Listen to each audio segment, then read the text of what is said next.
मैं इस वक्त हूँ भिवंडी शहर के रेड लाइट परिसर में, बदनाम गली में, जहाँ पर आम समाज की जनता यहाँ पर आने के लिए कहीं न कहीं कतराती है। लेकिन आज यहाँ पर रक्षाबंधन का पावन पर्व बड़े ही धूमधाम से मनाया गया, जिसका पूरा का पूरा श्रेय डॉक्टर स्वाति सिंह खान को जाता है। हम उनसे बात करेंगे आखिरकार यहाँ पर क्या क्या प्रोग्राम हुआ और विशेषतः इसी जगह पर उन्होंने क्यों फोकस किया। हमारे साथ हैं डॉक्टर स्वाति सिंह खान। मैडम, आपको विशेषतः इसी परिसर में क्यों फोकस करना पड़ा और इन वारंगनाओं के बीच में आकर रक्षाबंधन का त्यौहार, और आप कई सालों से यहाँ पर काम कर रही है, क्या कहना चाहेंगी? देखिए, मुझे जो समाज सेवा का जज्बा है मेरे अंदर, वो मुझे ऐसा लगता है कि हमें, मतलब पर्टिकुलरली मेरे बारे में, कि मुझे ऐसी जगह काम करना है कि जहाँ सच में ज़रूरत हो समाज सेवा की बोलिए या किसी गरीब को हाथ देने की बोलिए। तो जिस हिसाब से मेरे सामने ये सवाल आया था कि हनुमान टेकड़ी, रेड लाइट एरिया, तो एक सेकंड मेरे मन में विचार आया कि ठीक है, ज़िंदगी है, सबके हर तरीके के प्रॉब्लम्स रह सकते हैं, कोई बात नहीं। मैंने हालांकि इस एरिया में कभी भी काम नहीं किया था, परंतु माननीय विवेक पंडित भाव के मार्गदर्शन से शुरुआत हुई यहाँ पे काम के लिए। बीच में कुछ सालों में काफ़ी कुछ तकलीफ़ें आई, काफ़ी कुछ बदलाव आए, और जिस मोड़ पे, हर मोड़ पे कुछ ना कुछ मुझे हमेशा सीखने के लिए मिला है, और उसी सीख से मैं आज यहाँ तक खड़ी रह पाई हूँ। कुछ महिलाओं ने बहुत स्ट्रांगली मुझे यहाँ सपोर्ट किया है, मुझे परिवार से बहुत सपोर्ट मिला है। स्वाति सिंह खान ने इन वारंगनाओं के लिए बहुत ही कुछ कार्य किया है। इनके लिए लॉकडाउन के पीरियड में राशन वितरण का काम किया है, उनके भोजन का प्रबंध किया है, कहीं ना कहीं रॉकेल की व्यवस्था की है, और आज उनके बिजनेस, जिसे कह सकते हैं कि वो अपने पैरों पर खड़ी हो चुकी है।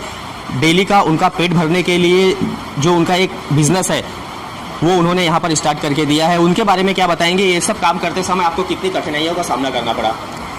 अचानक होने वाला ये कोरोना वायरस और लॉकडाउन, और जिस तरीके का यहाँ पे व्यवसाय होता है, वो तो अब हम तमाम लोग जानते हैं कि प्रोस्टिट्यूशन का बिजनेस जो है वो टचिंग से ही शुरुआत होता है, और ऐसे समय इस कोविड में इन्हें ये व्यवसाय नहीं करना चाहिए, इनके हेल्थ के लिए हानिकारक है। और जैसे जिस हिसाब से सब मालूम पड़ा है, तो तुरंत ही यहाँ पे लॉकडाउन किया गया।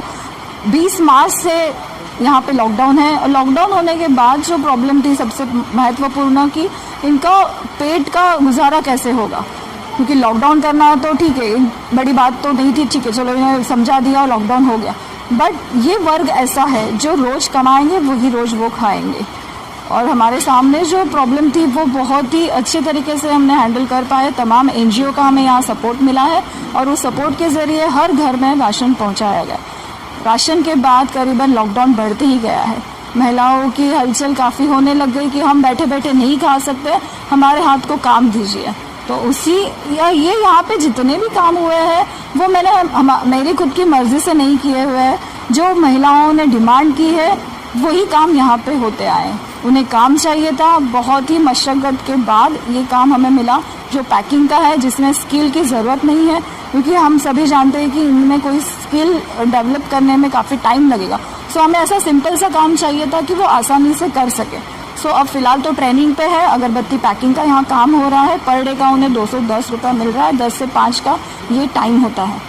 जैसे कि मैडम ने अभी बताया कि यहाँ पर अगरबत्ती पैकिंग का काम होता है, और ये कहीं ना कहीं कोई ना कोई NGO इनको मदद कर रही है। हम भी अपने चैनल के माध्यम से आप लोगों को अपोज करते हैं, और आप लोगों से गुजारिश करते हैं कि आपका एक मदद का हाथ इन वारंगनाओं के लिए उनकी पीढ़ी सुधारने का काम करेगी।